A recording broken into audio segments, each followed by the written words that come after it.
Abra sua Bíblia outra vez na Epístola Universal aos Hebreus, no capítulo 10, onde nós iremos ler o texto a partir do verso 26. Hebreus, capítulo 10, do verso 26 em diante, diz assim a palavra de Deus: Porque se pecarmos voluntariamente, depois de termos recebido o conhecimento da verdade, já não resta mais sacrifício pelos pecados, mas uma certa expectação horrível de juízo e ardor de fogo que há de devorar os adversários. Quebrantando alguém a lei de Moisés, morre sem misericórdia só pela palavra de 2 ou 3 testemunhas. De quanto maior castigo cuidais vós, será julgado merecedor aquele que pisar o Filho de Deus e tiver por profano o sangue do testamento com que foi santificado, e fizer agravo ao Espírito da graça. Porque bem conhecemos aquele que disse: minha é a vingança, eu darei a recompensa, diz o Senhor, e outra vez o Senhor julgará o seu povo. Horrenda coisa é cair nas mãos do Deus vivo. Lembrai-vos, porém, dos dias passados, em que, depois de serdes iluminados, suportastes grande combate de aflições. Em parte fostes feitos espetáculo com vitupérios e tribulações, e em parte fostes participantes com os que assim foram tratados. Porque também vos compadecestes dos que estavam nas prisões, e com gozo permitistes a expoliação dos vossos bens, sabendo que em vós mesmos tendes nos céus uma possessão melhor e permanente. Não rejeiteis, pois, a vossa confiança, que tem grande e avultado galardão. Porque necessitais de paciência, para que, depois de haver desfeito a vontade de Deus, possais alcançar a promessa. Amém. E graças a Deus, até o verso 36 temos lido. Aqui nós temos, queridos irmãos, uma escritura muito interessante. Aliás, toda a Bíblia é muitíssimo importante. Mas este capítulo 10 da Epístola aos Hebreus, ele traz uma mensagem muito forte. Aliás, toda a Epístola aos Hebreus, ela foi escrita como uma mensagem de advertência, como uma mensagem de exortação, de alguém que estava querendo despertar uma comunidade que parecia estar com alguns problemas para continuar na sua fé. Talvez alguns estivessem achando que as dificuldades eram tão grandes e não tinha como continuar até o fim e ser salvo. Ou talvez alguns estivessem achando que o que já tinha sido feito, já tinham crido, então era suficiente, não precisava fazer mais nada. No entanto, o escritor dessa epístola, que nós não sabemos quem é, alguns pensam que foi Paulo, outros pensam que foi outro escritor, mas alguém com certeza com uma bagagem muito grande de conhecimento do Antigo Testamento, um crente em Jesus com um grande conhecimento da lei de Moisés, que escreveu despertando aqui aqueles irmãos de diversas igrejas para perseverarem na fé. Hoje nós vamos tomar esta passagem aqui de Hebreus capítulo 10 e vamos falar sobre o tema a certeza da salvação. Vamos ver o que a palavra de Deus nos diz nesta passagem e em outras mais acerca do crente ter a certeza de que é salvo na pessoa bendita de nosso Senhor e Salvador Jesus Cristo. Quando nós falamos da certeza da salvação, a questão que realmente divide opiniões é: o crente verdadeiro pode perder a salvação? Que um crente que não seja verdadeiro possa perdê-la, isso não se entra em discussão. que alguém que parece ser crente, mas não é, um cristão nominal, alguém que somente vem a uma igreja ou frequenta uma religião, mas que na realidade não pratica aquilo que a palavra de Deus orienta, alguém que simplesmente vem porque tem amigos aqui, ou porque a mãe ou o pai vem também, ou porque vem fazer companhia a alguém ou qualquer outra coisa, esse pode perder a salvação. Na realidade a gente questiona até se alguma vez ele já a obteve, né? Mas a pergunta realmente é, um cristão verdadeiro, alguém que de fato aceitou a Jesus, alguém que tem uma fé viva no seu coração, alguém que procura viver praticando a palavra de Deus, esse crente pode perder a sua salvação? E aí nós podemos ver que ao longo da história da igreja, e também aqui já na igreja que recebeu as escrituras sagradas em primeira mão, nós vamos encontrar aí dois erros que estavam sendo cometidos ou podiam ser cometidos pelas pessoas acerca desta certeza da salvação, acerca da segurança da salvação. O primeiro é que alguns não têm confiança na sua salvação e vivem com medo, até com desespero. Tem crente que acha que pode perder a salvação por qualquer coisa, né? A sua salvação parece que depende da sua emoção. Um dia ele está se sentindo salvo, outro dia não está se sentindo.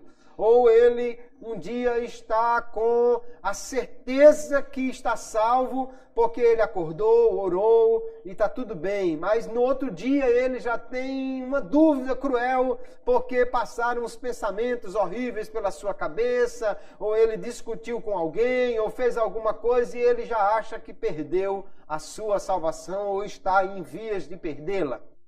Isso é um erro, é um problema. Nós vamos ver que a palavra de Deus nos dá condições suficientes de termos a segurança da nossa salvação. Mas um outro erro também comum é que alguns podem ter uma confiança excessiva de que a sua salvação já está totalmente garantida, que ele já foi salvo e que uma vez que ele já foi salvo pela obra de Cristo, ele agora não precisa fazer absolutamente nada. Aliás, até alguns acham que ele nem pode fazer nada, ou tudo que ele fizer não alterará em nada esta situação. Se ele pecar, continua salvo. Se ele se afastar do evangelho, ele continua salvo, ou de alguma maneira Deus vai trazê-lo de volta, porque ele é um eleito e uma vez salvo, salvo para sempre, ele não tem mais como perder esta posição em Cristo ou esta salvação que ele já obteve. Na realidade, isso é um problema. Também quando alguém, por se julgar tão seguro da sua salvação, chega até mesmo a ter uma certa soberba, um certo orgulho contra outros que ele acha que talvez não tenha esta mesma segurança ou esta mesma salvação até, e ignora os muitos avisos da Bíblia, as muitas exortações sobre a necessidade de vigiar e de afastar-se do pecado. Esse é um erro que nós vamos ver também nesta noite, que não deve ser cometido e como a palavra de Deus nos orienta e nos adverte a esse respeito. Vamos ver então sobre esta segurança da salvação, quais são as bases da nossa salvação, da segurança que podemos ter em Cristo, e ao mesmo tempo vamos ver as advertências que a palavra de Deus nos traz sobre a necessidade de vigiar, de permanecer firmes na fé e de fugir do pecado. Então vamos vendo aqui na palavra de Deus, em primeiro lugar, que nós podemos ter a certeza da nossa salvação, porque nós somos salvos pela fé em Jesus. A palavra de Deus nos mostra claramente, em muitas e muitas passagens, que Jesus mandou pregar o evangelho a todos, e ele prometeu que todos aqueles que crescem seriam salvos. Nós vamos encontrar passagens muito conhecidas, como Marcos capítulo 16, verso 15 e 16, e disse-lhes: ide por todo o mundo e pregai o evangelho a toda criatura. Quem crê e for batizado será salvo, mas quem não crê será condenado. Note que aqui há um convite universal. Há muitas e muitas outras passagens falando sobre isto, né? Atos capítulo 17, o apóstolo Paulo diz que também Deus prega a todos, a fim de que todos se arrependam.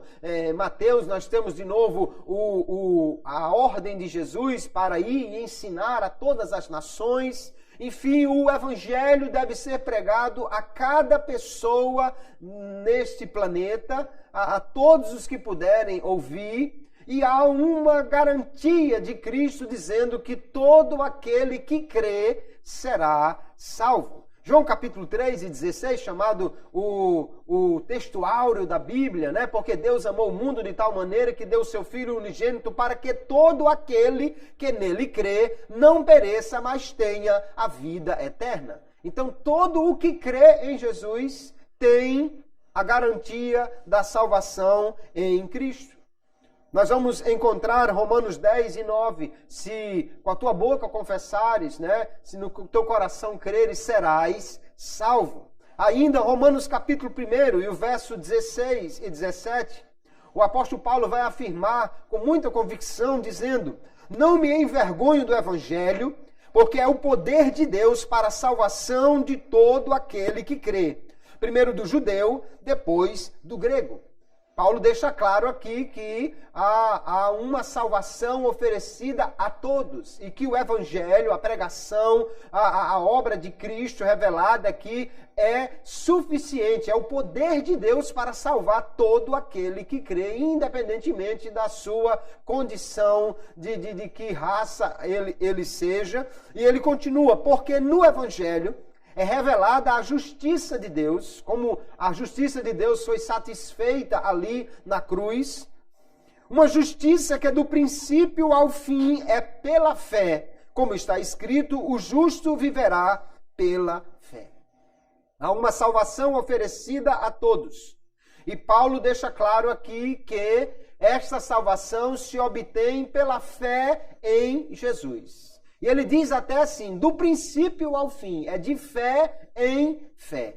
Começa pela fé, continua pela fé e termina pela fé. A fé, então, é um elemento necessário para a salvação. Só pode crer, só pode ser salvo aquele que crê, só pode continuar salvo aquele que continuar crendo, e só pode obter a salvação no final aquele que permanecer crendo. De fé em fé, esta salvação é oferecida, sempre pela fé.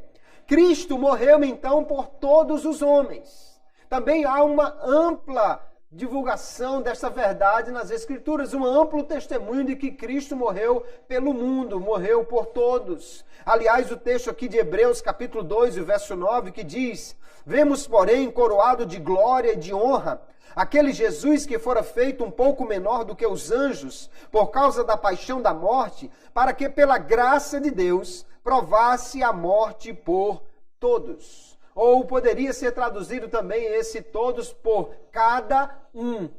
Provasse a morte por todos ou por cada um.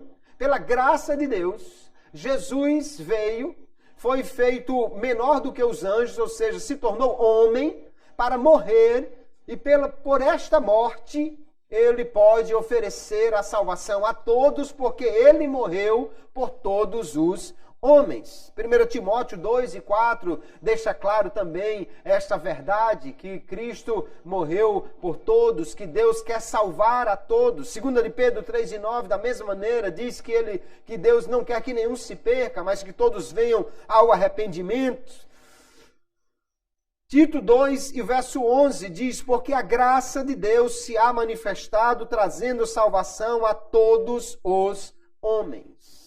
Então a salvação é oferecida a todos, mas só será efetivada na vida daquele que crê, porque a salvação é pela fé em Jesus. Aquele que crê tem a garantia de que é salvo, porque Jesus disse: quem crê será salvo. E ainda para testificar que ele de fato é salvo, ele passa a ser morada do Espírito Santo, que vai nele dar esse testemunho interno, ele vai testificar com o nosso espírito que somos filhos de Deus. Então, além da certeza da salvação pela fé, nós temos o testemunho do Espírito e ainda temos esse Espírito dentro de nós, lutando contra a carne e o pecado, nos dando também as armas suficientes e a garantia para vencermos os nossos inimigos e perseverarmos firmes na fé. Veja que Romanos capítulo 8 e verso 15, o apóstolo vai dizer que exatamente essa presença do Espírito Santo em nós nos faz ter uma segurança para não viver em temor, em medo. Medo de não ser salvo, ou medo de ser tomado pelo inimigo, de perder essa salvação, de ser alcançado pelo adversário, de forma que nós precisássemos viver com medo a qualquer hora. E ele diz, olha, porque não recebestes o espírito de escravidão para outra vez estardes em temor, em medo, mas recebestes o espírito de adoção de filhos, pelo qual clamamos a Abba Pai.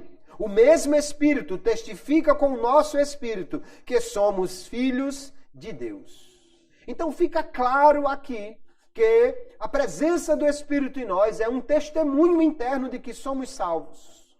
E esse testemunho nos dá a segurança de que nós realmente estamos salvos em Cristo. Quando o coração teme ou tem dúvida, deveria simplesmente ouvir o testemunho do Espírito, que fala no nosso espírito, você é filho, você é filho, você é filho de Deus.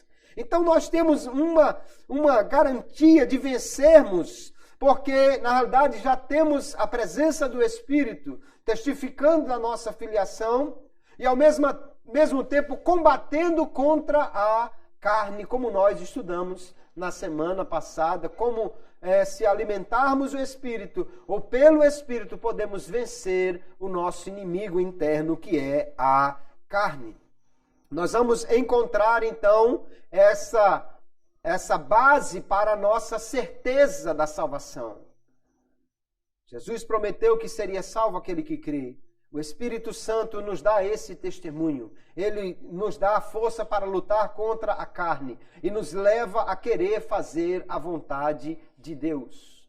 Aí nós vemos então que a segurança da nossa salvação, ela repousa sobre a confiança, em primeiro lugar, na obra de Cristo, que o que ele fez é suficiente para nos dar a salvação. É exatamente essa a fé salvífica, a fé que opera para a salvação, quando nós confiamos que Jesus morreu na cruz e isso é suficiente para perdoar os nossos pecados e nos dar a salvação. E também confiamos na obra do Espírito Santo em nosso favor, que nos dá a força suficiente, as armas suficientes para vencermos a carne, vencermos o pecado e sermos crentes que perseveram na fé até o fim. Se nós temos então essa certeza, essa confiança na obra de Cristo e do Espírito Santo, podemos ter segurança quanto à nossa salvação. Nós podemos ver, queridos, que esta salvação pela fé em Jesus, ela, como disse Paulo, começa pela fé e continua pela fé. Pela fé também nós somos preservados, porque Deus toma a iniciativa de nos dar a salvação e ao mesmo tempo Ele nos dá todos os meios necessários para que nós continuemos firmes até que esta salvação se realize definitivamente. Deus é quem toma a iniciativa de buscar o homem para salvar e é Ele quem nos dá as armas para nós continuarmos firmes. E temos a convicção pela palavra de Deus que o poder de Deus é suficiente para nos guardar de cair. Aquele que está conosco é maior do que o que está no mundo. Ele é poderoso para nos sustentar. Não há inimigo que possa vencer o Senhor. Nós vamos ver, por exemplo, em Judas, versículo 24, ele diz, ora, aquele que é poderoso para vos guardar de tropeçar e apresentar-vos ante a sua glória imaculados e jubilosos, ao único Deus, nosso Salvador, por Jesus Cristo, nosso Senhor, glória, majestade, domínio e poder, antes de todos os séculos e agora e para todos sempre. Amém. Que testemunho maravilhoso. Deus é poderoso para nos guardar de tropeçar e para nos apresentar imaculados e cheios de alegria perante a sua glória.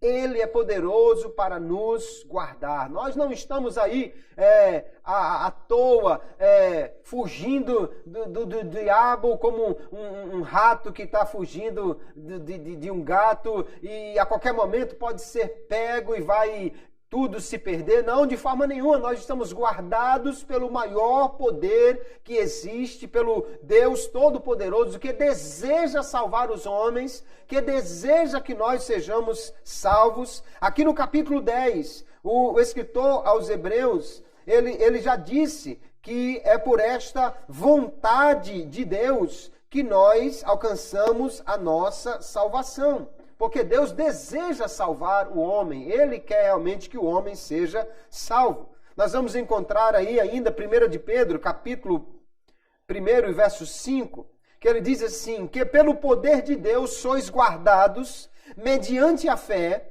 para a salvação que está preparada para se revelar no último tempo. Note que ele de novo vai afirmar que o poder de Deus nos guarda, mas também note que ele acrescenta que é mediante a fé que nós somos guardados. Que a fé é indispensável, não somente no começo, mas na continuidade desse processo de perseverar em Cristo. Se não há fé, se não houver a fé, então o poder de Deus de nada vai adiantar, porque nós só temos acesso a esse poder, a essa graça, pela fé. Nós vamos, em muitos outros textos aqui, encontrar esta certeza de que Deus é poderoso para nos guardar. Romanos capítulo 16, verso 25 e 26, o apóstolo diz ainda, ora, aquele que é poderoso para vos confirmar, segundo o meu evangelho e a pregação de Jesus Cristo. Note que, de novo, ele nos fala aqui sobre a pregação, o evangelho, o conhecimento que é necessário para a fé, conforme a revelação do mistério que desde tempos eternos esteve oculto, mas que se manifestou agora e se notificou pelas escrituras dos profetas, segundo o mandamento do Deus eterno, a todas as nações para a obediência da fé. O Evangelho nos traz a revelação de Cristo. Pela fé em Cristo, nós somos então guardados ou confirmados. Mas ele diz que nós somos guardados, confirmados e tudo mais para a obediência da fé. O crente é salvo para ser santo. Ele é salvo para fazer a vontade de Deus. Ele é salvo para viver numa novidade de vida. Ele não é salvo e agora é liberado. Não, pode viver do jeito que você quiser agora. Se você tem fé ou se não tem, se você vive fora do pecado ou imerso nele, não há nenhum problema porque você já foi salvo. Não, a Bíblia nunca afirma isso. Veja que cada vez ele vai dizendo que é pela fé e ele vai dizendo que é para a obediência da fé que nós somos guardados e salvos. Fica claro na palavra de Deus que ninguém pode nos afastar de Cristo. Ninguém pode nos roubar de Cristo contra a nossa vontade. Nós não estamos em Cristo assim como alguém que tivesse numa casinha fraca, né? Tipo os porquinhos, os 3 porquinhos e o lobo mau, e qualquer sopro vai levar embora a casinha e nós vamos ser pegos pelo adversário. Não, de forma nenhuma. Ninguém pode arrebatar um crente das mãos de Jesus. Estando em Cristo, ele está seguro. O texto de João, capítulo 6, o verso 39, diz claramente, as minhas ovelhas ouvem a minha voz, e eu conheço-as, e elas me seguem, e dou-lhes a vida eterna, e nunca hão de perecer, e ninguém as arrebatará da minha mão. Meu Pai que mas deu é maior do que todos, e ninguém pode arrebatá-las da mão de meu Pai. Glória a Jesus. Veja que segurança nós temos estando em Cristo. Ninguém pode roubar um crente das mãos de Jesus. Contra a sua vontade, nenhum crente será arrastado para longe de Cristo, de forma nenhuma, porque ele está seguro nas mãos daquele que é maior do que todos, daquele que tem mais poder do que todos.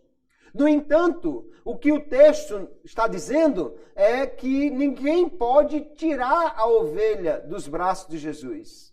Mas em muitos outros textos, nós vamos encontrar que esta ovelha, ela mesma, pode se afastar de Cristo. Nós estamos seguros em Cristo desde que nós continuemos a segui-lo.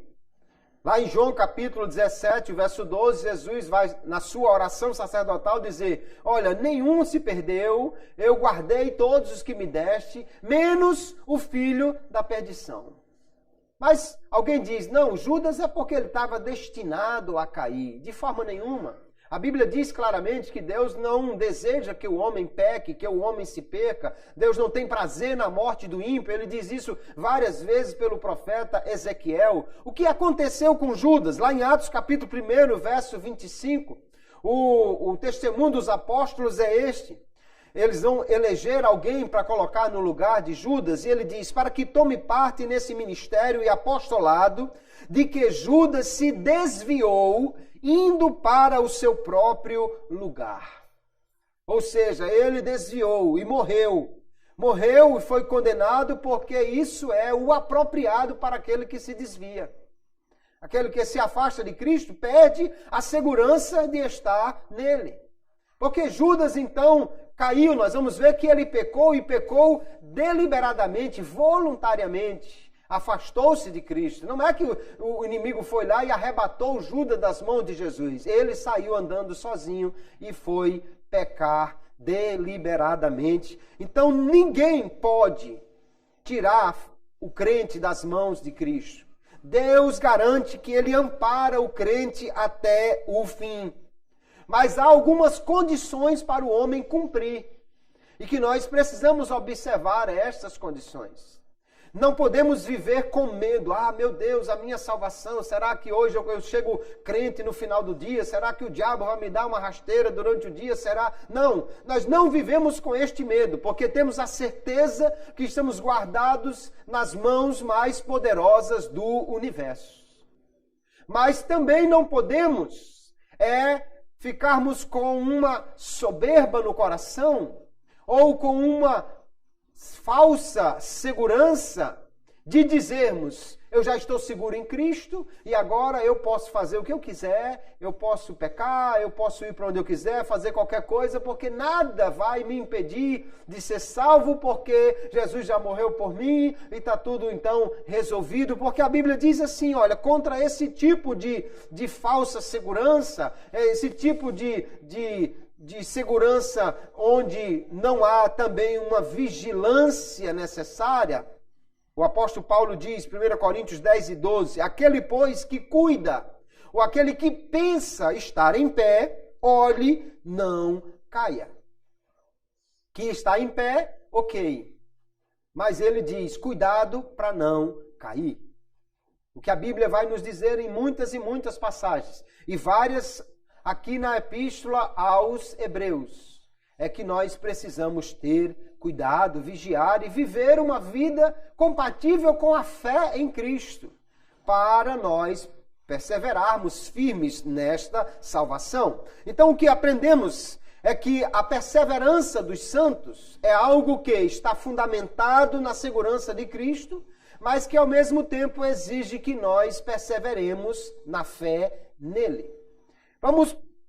Eu quero tomar o testemunho do teólogo holandês Jacob Arminio, que estabeleceu aí as nossas bases, vamos dizer assim, para a nossa doutrina da salvação, ou arrumou aí o nosso entendimento acerca dela.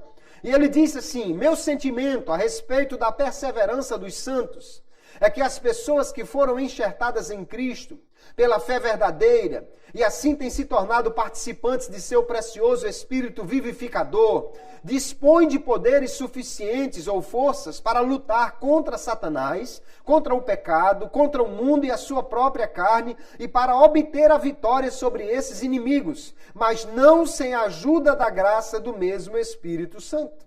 Então nós cremos verdadeiramente nisso. Quem aceita Jesus com uma fé verdadeira, ele está seguro porque ele recebe de Deus poder suficiente para vencer. E nós já vimos aqui na série que fizemos como vencer a carne, como vencer o mundo, como vencer o diabo. Nós temos poder da parte de Deus suficiente para obter vitória contra os nossos inimigos. Porém, com a ajuda, a assistência contínua da graça de Deus. Sem a graça, ninguém poderá ser salvo. Mas Armínio vai dizer em um outro dos seus escritos, acerca ainda desta perseverança dos santos, o seguinte: no início da fé em Cristo e da conversão a Deus, o fiel se torna um membro vivo de Cristo. Se ele perseverar na fé de Cristo e mantiver uma boa consciência, permanecerá como um membro vivo. Mas se ele se tornar indolente, se não tiver cuidado consigo mesmo, se der lugar ao pecado, ele se torna passo a passo meio morto. E prosseguindo desta maneira, por fim ele morre inteiramente e deixa de ser um membro de Cristo. Então ele tem uma fé viva quando ele aceitou a Jesus. Mas se ele não vigiar, não perseverar na fé, se ele não cuidar de afastar-se do pecado, pelo contrário, for vivendo esta vida longe daquilo que é a vontade de Deus, ele vai, aos poucos, perdendo esta fé até o ponto que pode chegar realmente de perdê-la por completa e, então, não ter mais esta certeza da sua salvação. Nós vemos, então, queridos irmãos, que a nossa salvação é algo que está assegurado por Cristo, mas também a Bíblia diz que nós devemos perseverar na fé. O crente, aceitando a Jesus como seu Salvador, ele tem agora também a responsabilidade de perseverar na fé e na justiça, ou seja, fazer aquilo que agrada a Deus. No texto que nós lemos aqui da Epístola aos Hebreus, ele vai falar muitas vezes sobre isso.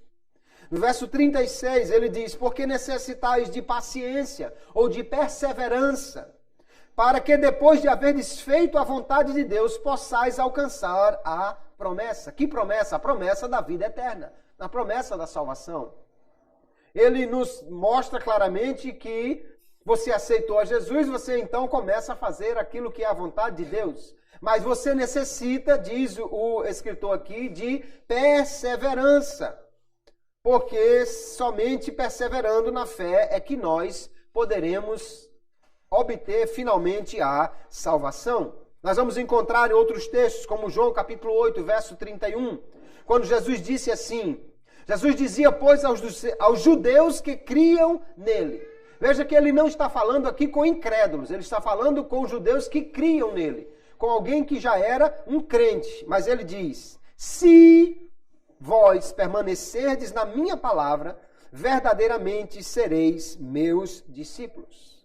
Veja que o próprio Senhor é quem coloca aí uma condição para ser de fato um discípulo de Jesus. É necessário permanecer na sua palavra, ou seja, guardar os seus mandamentos, fazer aquilo que ele nos manda fazer nesta palavra. Nós vamos encontrar em outros textos, como a 1 de João, capítulo 2, o verso 24. João vai dizer, portanto, o que desde o princípio ouvistes, permaneça em vós. Se em vós, de novo veja a condicional, se em vós permanecer o que desde o princípio ouvistes, também permanecereis no Filho e no Pai, e esta é a promessa que ele nos fez, a vida eterna. A vida eterna, então, está garantida, segundo diz aqui o apóstolo João, para aquele que permanecer no Filho e no Pai. Permanecer em Cristo, permanecer em Deus. E como isso? Guardando a fé, aquilo que desde o princípio ouvistes. Então, o crente precisa permanecer na fé. No capítulo 10 aqui de Hebreus, verso 38, ele vai citar o Antigo Testamento, e ele vai dizer, mas o justo viverá da fé. E se ele recuar, a minha alma não tem prazer nele. Note que ele está falando de um justo. Um justo é alguém que já foi justificado porque creu em Jesus. Mas esse justo, diz aqui o texto, que ele pode recuar, que ele pode voltar atrás. Era o que estavam pensando em fazer muitos dos leitores da Epístola aos Hebreus. Abandonar a fé em Cristo e voltar para o judaísmo. Mas o Senhor diz, se o justo recuar, a minha alma não tem prazer nele. Deus não se agrada, obviamente, daqueles que recuam. E esses que recuam, ele vai continuar dizendo no verso 39, são aqueles que se retiram para a perdição. Não se trata só de recuar no sentido, não, ele ficou em casa, ele ficou mais quieto, ele crê, mas uma fé aí menor. Não, ele fala aqui de recuar ou de se retirar para a perdição. Alguém que abandonou a sua posição em Cristo. E, obviamente, Deus não se agrada disto. O crente, então, deve persistir até o fim em seguir a Cristo. Somente assim nós poderemos continuar firmes na nossa salvação. 2 Timóteo 2, o verso 10. O apóstolo Paulo diz, portanto, tudo sofro por amor dos escolhidos. Ele não está falando de uma pessoa qualquer, ele está falando dos eleitos, dos escolhidos de Deus. E ele diz que sofre por eles para que também eles alcancem a salvação que está em Cristo Jesus com glória eterna. Ora, se isso já tivesse tão assegurado que não tivesse absolutamente nada que pudesse atrapalhar, por que Paulo sofreria? E ele continua, palavra fiel é esta, que se morrermos com ele, também com ele viveremos. Se sofrermos, também com ele reinaremos. Se o negarmos, veja que há uma possibilidade real que ele apresenta aqui, se o negarmos, também ele nos negará. Ele fala de duas questões muito importantes. Primeiro, a possibilidade de um escolhido negar a Cristo. De um crente negar a Cristo.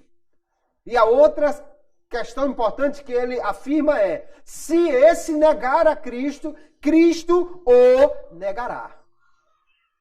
Você não pode pensar que alguém nega a Cristo, não, mas ele já está salvo. Ainda que ele negue a Cristo, perca a fé, faça qualquer coisa, ele não vai perder a sua salvação, porque Paulo diz que ele está se esforçando para que se confirme a fé dos escolhidos, mas que se alguém negar a Cristo, Cristo o negará. É óbvio que Cristo negando alguém, a salvação não está garantida. Então, há uma clareza muito grande aqui.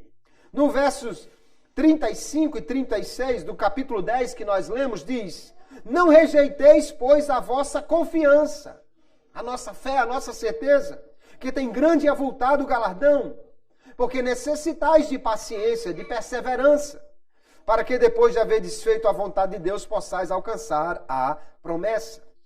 Mateus 10 e 22 diz, aquele que perseverar até o fim será salvo. É preciso, então, perseverar nesta fé. É necessário permanecer firme na fé para alcançar a salvação. Nós vamos encontrar um texto de Romanos, capítulo 11. Alguém pensa que Romanos é uma epístola que mostra claramente que uma vez salvo, salvo para sempre, porque é Deus quem escolhe, independente das obras e tudo mais. Quando em Romanos capítulo 9 isso é dito acerca da escolha para a história da salvação e não para o processo da salvação.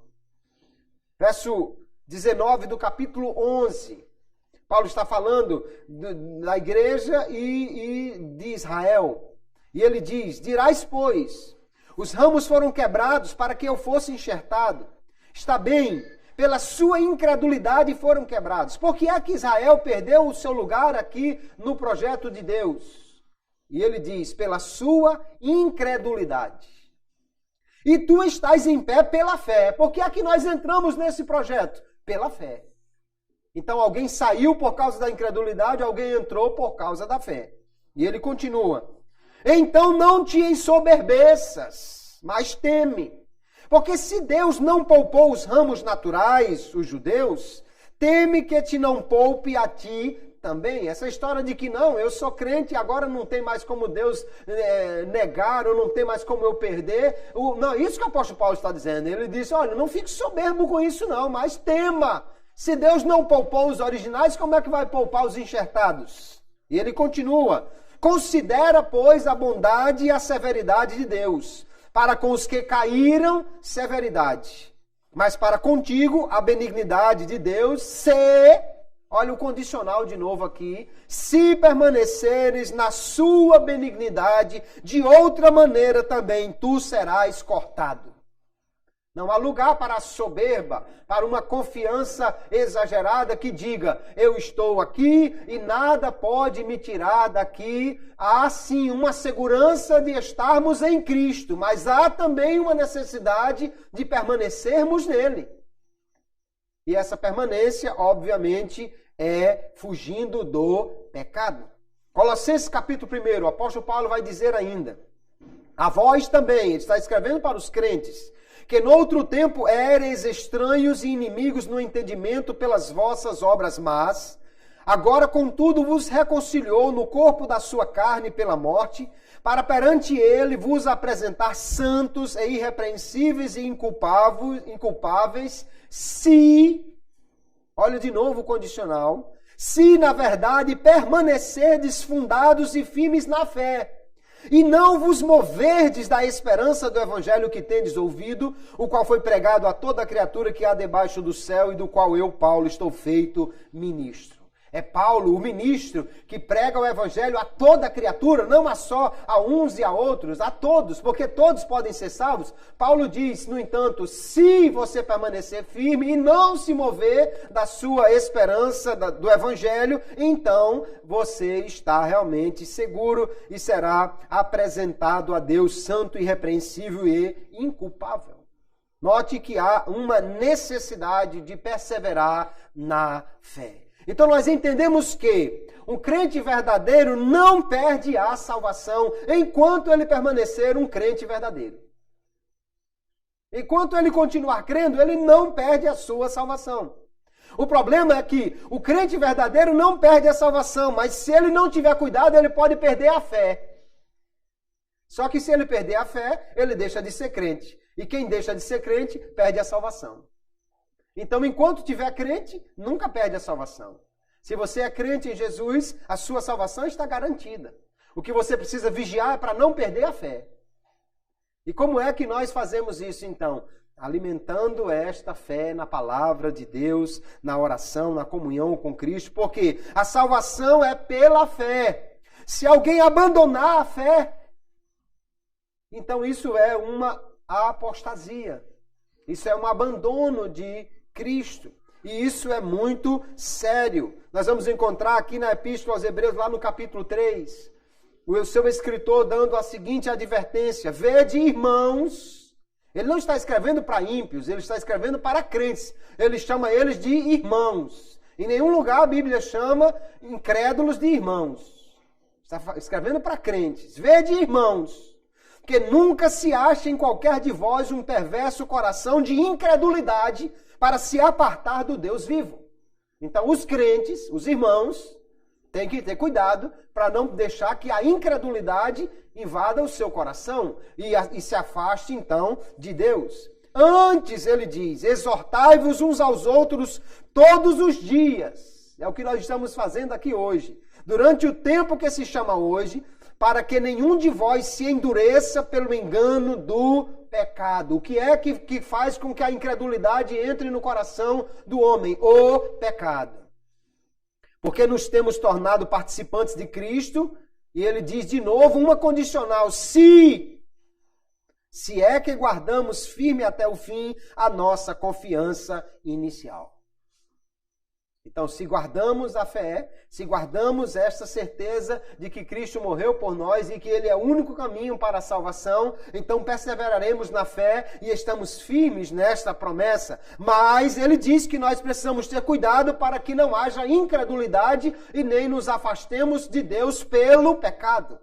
Isso vai trazer grande prejuízo à fé de alguém. Então nós precisamos perseverar na fé. A posse da vida eterna está condicionada a uma atitude persistente de confiança na pessoa e na fonte da vida eterna que é Jesus. Se não houver essa persistente confiança, esta fé contínua nele, essa busca pela comunhão com ele, então ninguém está garantido em sua salvação. O crente, então, deve permanecer em Cristo. Só em Cristo há salvação. Nós vamos encontrar João capítulo 15, Jesus dizendo aqui verdades extraordinárias. Ele vai usar de uma figura, dizendo que ele é a videira e nós somos os ramos desta videira. E no verso 4 ele diz, permanecei em mim e eu permanecerei em vós. Há uma condicional aqui. Para que Cristo permaneça, nós precisamos permanecer nele. Como a vara de si mesma não pode dar fruto, se não permanecer na videira, assim também vós, se não permanecerdes em mim. Eu sou a videira, vós sois as varas. Quem permanece em mim e eu nele, esse dá muito fruto, porque sem mim nada podeis fazer. Ninguém pode ser salvo sem Cristo, porque sem Cristo não podemos fazer nada. Mas nós precisamos permanecer nele, para que então nós tenhamos ele também permanecendo em nós e possamos continuar dando fruto, que é uma nova vida para Deus. Mas se alguém se afastar de Cristo, ele diz, se alguém não estiver em mim, será lançado fora como a vara e secará, e os colhem e lançam no fogo e ardem. Ora, se ele está falando de uma vara, e ele estava falando de varas que estavam enxertadas nele, ele não está falando de alguém que nunca esteve nele. Ele está falando de uma vara que estava nele, mas que agora não está mais. E essa vara será lançada no fogo. Então, não permanecer em Cristo trará um resultado trágico para a vida de alguém. O sangue de Jesus nos garante a remissão dos pecados. Hebreus capítulo 10, o escritor deixou bem claro que lá no Antigo Testamento, os sacerdotes precisavam todo dia oferecer sacrifícios, porque os sacrifícios não tiravam os pecados. Mas Cristo fez um único sacrifício de uma vez por todas e removeu todo o pecado, ou seja, pagou por todo o pecado. Agora nós precisamos ter a fé nele, para poder receber esta remissão dos pecados. Só que a remissão dos pecados pelo sangue de Jesus não é permissão para pecar. Porque Deus trata seriamente o pecado, inclusive dos salvos. Não existe nenhum pecador que Deus passe a mão na cabeça dele. Isaías capítulo 59 diz assim, eis que a mão do Senhor não está encolhida para que não possa salvar. Ele está falando de salvação. Nem o seu ouvido agravado para não poder ouvir.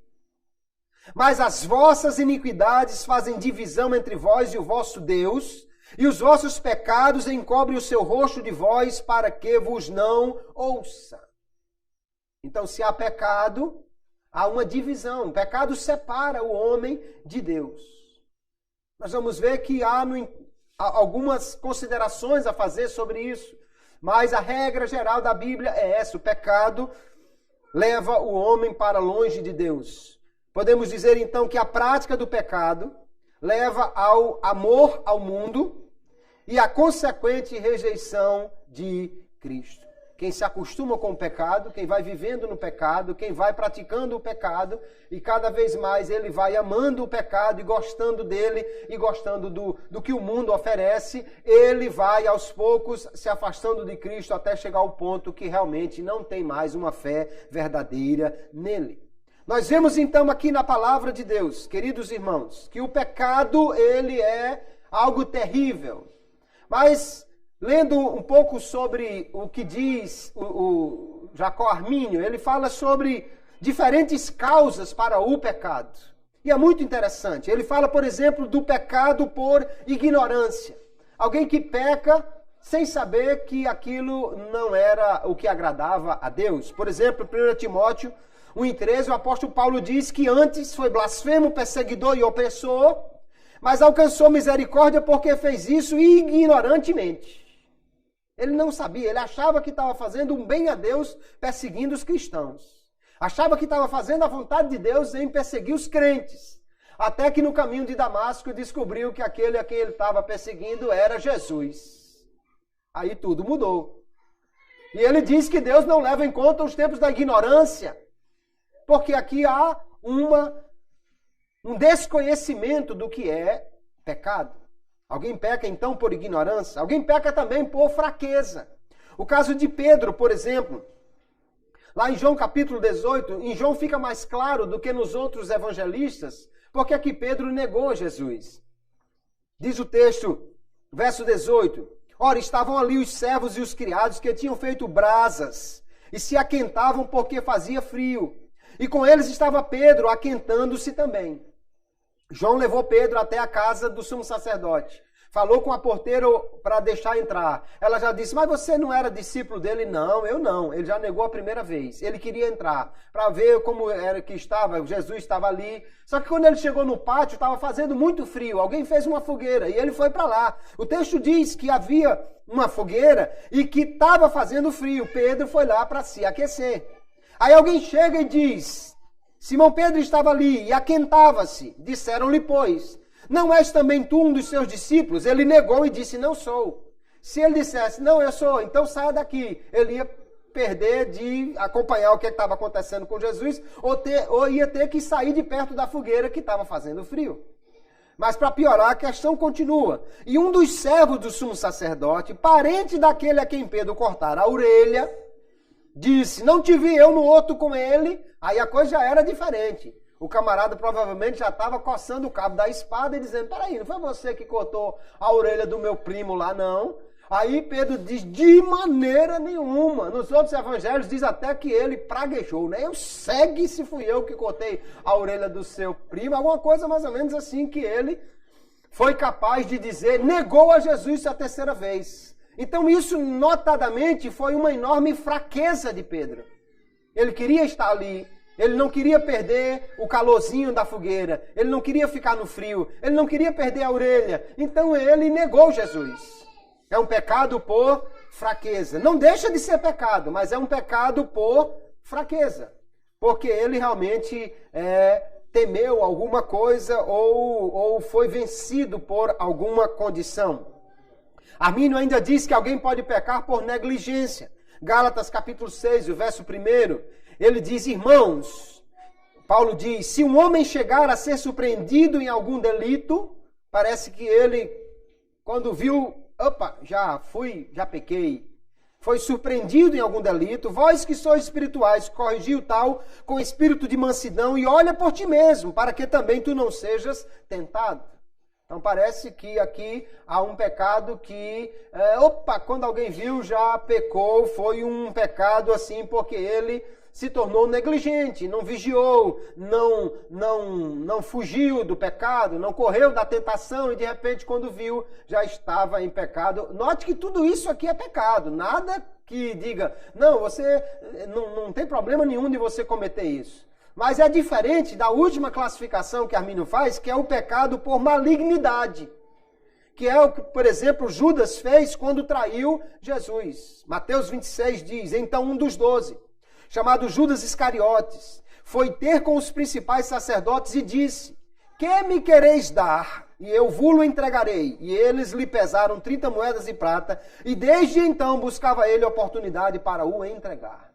Quando a gente lê os evangelhos, diz que lá no momento da ceia, que Jesus tentou repetidas vezes com que Judas se arrependesse, e ele não se arrepende, até o bocado molhado Jesus lhe dá, aí diz, Satanás entrou em Judas. Mas ele, Judas, já havia procurado os principais sacerdotes e já havia se oferecido para entregar Jesus. Aqui foi um pecado premeditado, um pecado planejado. Um pecado que ele foi lá, preparou, decidiu fazer, pegou o dinheiro e agora ficou procurando uma oportunidade para fazer aquilo.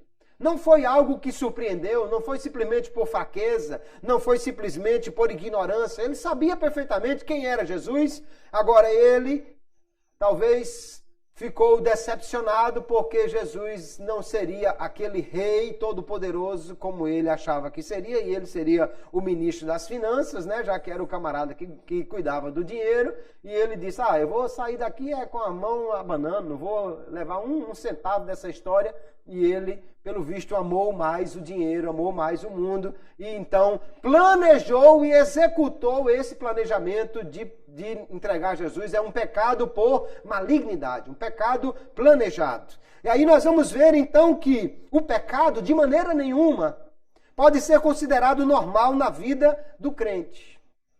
1 de João capítulo 2, o apóstolo diz: meus filhinhos, essas coisas vos escrevo para que não pequeis. Mas como o pecado ainda é uma possibilidade na vida do crente, ele diz: mas se alguém pecar, temos um advogado para com o Pai, Jesus Cristo, o justo. E ele continua no verso 3, nisto sabemos que o conhecemos, se guardamos os seus mandamentos. Aquele que diz, eu o conheço e não guarda os seus mandamentos, é mentiroso e nele não está a verdade. Mas qualquer que guarda a sua palavra, nele realmente se tem aperfeiçoado o amor de Deus. E nisto sabemos que estamos nele. Como é que alguém está em Cristo e tem segurança que está em Cristo? Porque ele não vive na prática do pecado, mas ele procura guardar os mandamentos de Jesus. Então, há uma necessidade realmente de a gente procurar viver sem pecado. No entanto, ele diz, se alguém pecar, por que ele diz se alguém pecar? Por que ele não diz, olha, ninguém peque de jeito nenhum? Porque nós somos fracos. Podemos pecar até sem perceber direito, né? O salmista pede que Deus lhe perdoe dos pecados que lhe são ocultos. Por ignorância, alguém pode pecar. Ah, eu fiz uma coisa, mas não sabia que não podia fazer, que a palavra de Deus não recomendava isso. Agora, o grande problema aqui, o maior problema, é quando alguém peca voluntariamente. Quando alguém peca porque foi surpreendido, foi por ignorância, por fraqueza, então o que ele vai fazer? João disse, temos um advogado junto ao Pai.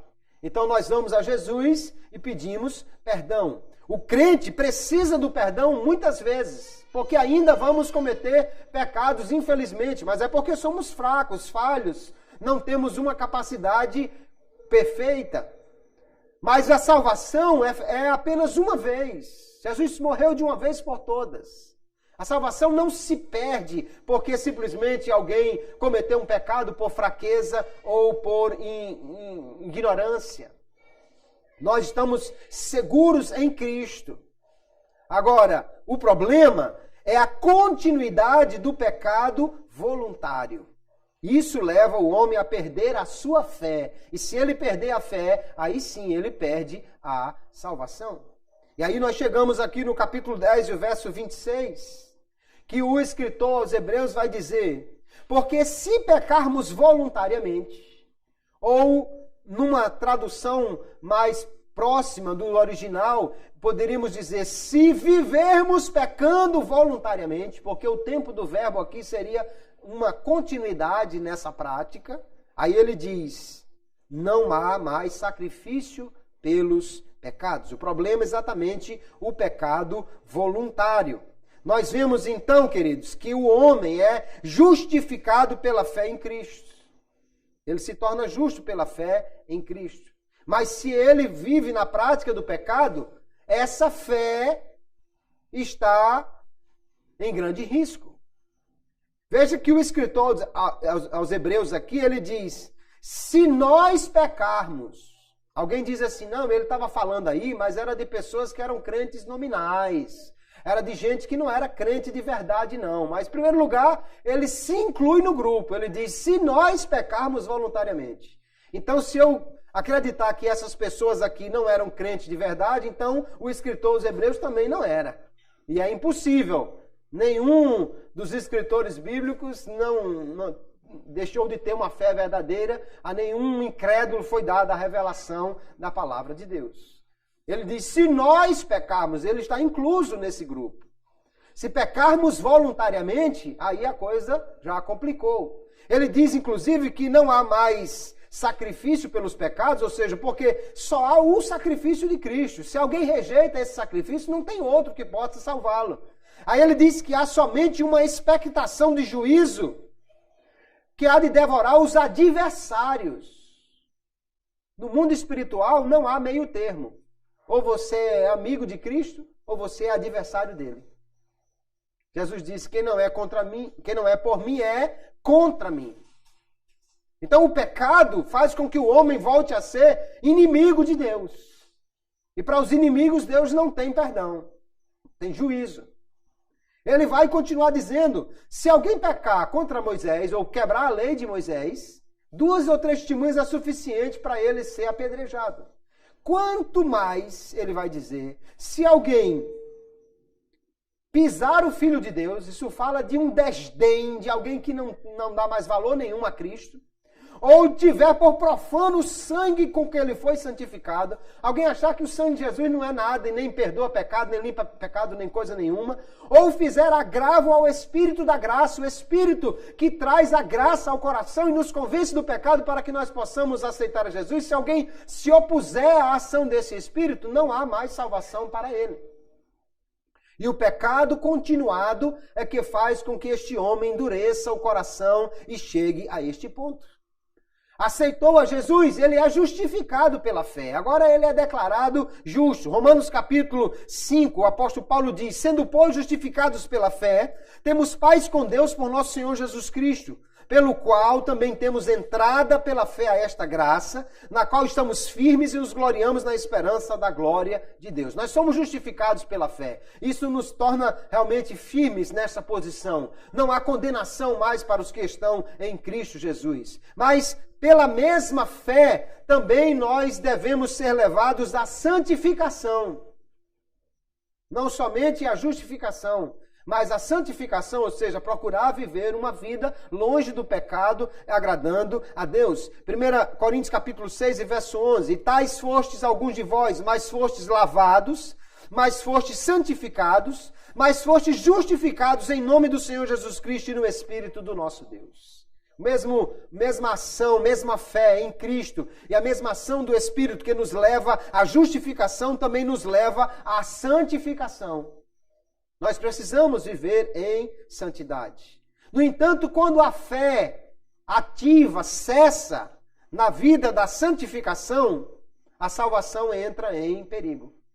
Se alguém não busca a santificação, pelo contrário, começa a viver de maneira que não agrada a Deus, se alguém começa a fazer do pecado uma coisa normal, se alguém começa a praticar o pecado como se não tivesse a comunhão com um Deus que é santo e a necessidade de viver para agradá-lo, então a salvação está em perigo. O pecado por ignorância nós podemos cometer, não que isso Deus deseje, nem que Ele não se importe, mas é que é um pecado que pode acontecer com facilidade na vida até mesmo de um crente. Quanto mais nós conhecermos a Deus e a Sua palavra, mais facilmente nos livraremos desse tipo de pecado por ignorância.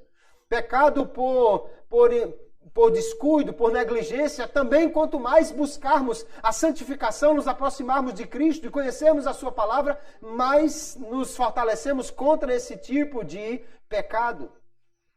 Pecado por fraqueza, nós precisamos alimentar o nosso espírito e não a nossa carne. Mas o pecado por malignidade, o pecado consciente, planejado, isso não condiz com uma fé ativa e uma vida santa. Romanos 14, 23, o apóstolo Paulo diz que tudo que não é de fé é pecado. O pecado é exatamente aquilo que vai minando a fé.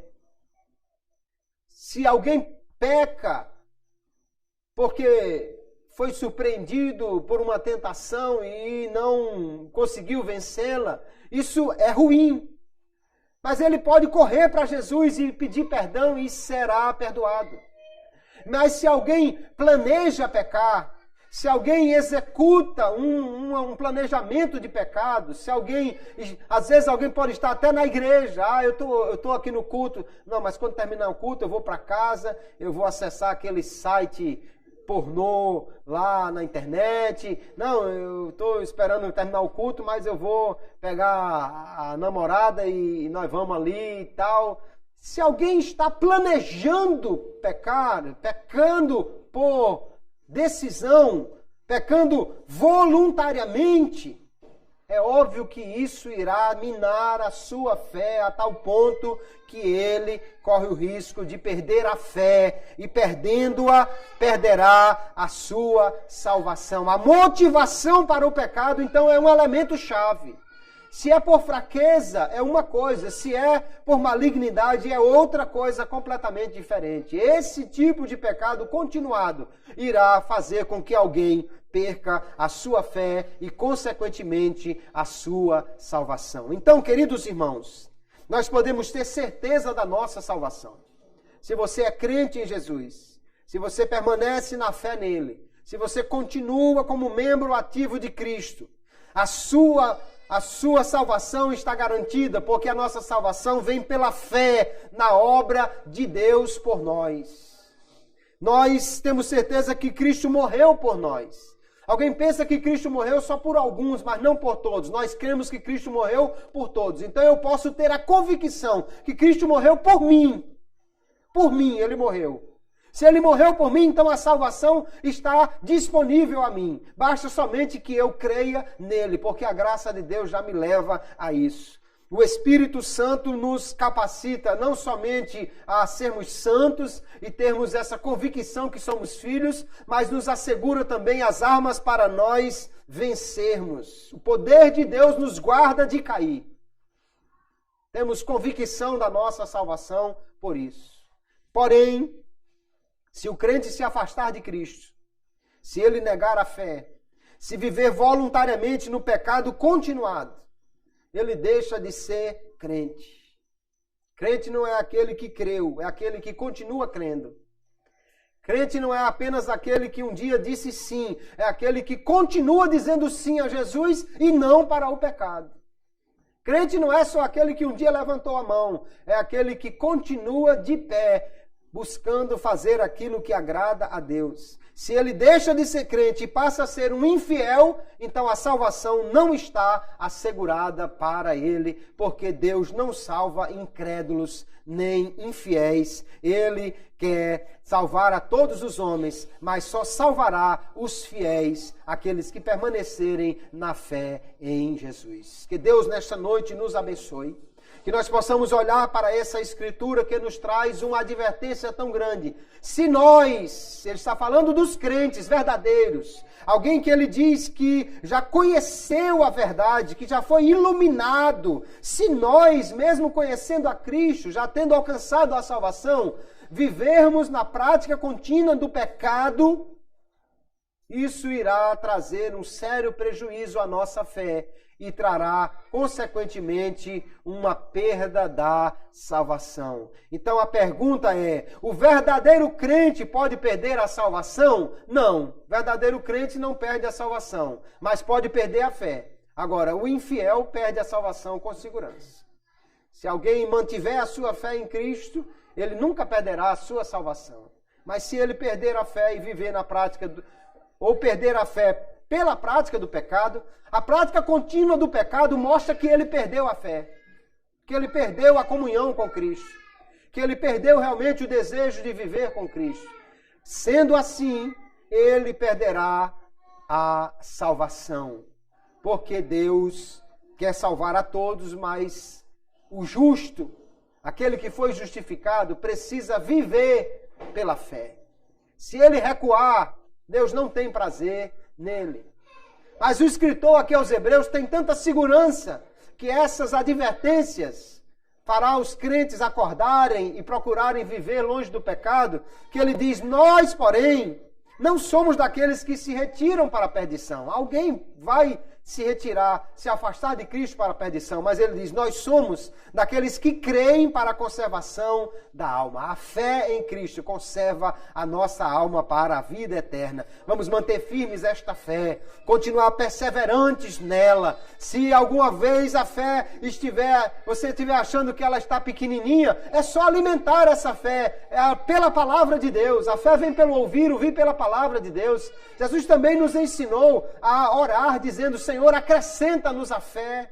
Então nós, pela palavra, pela oração, pela continuação da vida cristã, ele nos assevera aqui também, não deixando a nossa congregação. Estar na igreja é importante para aprender da palavra, para ajudar uns aos outros na caminhada da fé. Se nós permanecermos em Cristo, jamais perderemos a nossa salvação, que está assegurada pela fé e pelo poder de Deus e pela ação do Espírito Santo, que Deus então em Cristo cada dia nos dê maior certeza e convicção da nossa fé e da nossa salvação. Amém, queridos? Que Deus abençoe a todos em nome de Jesus.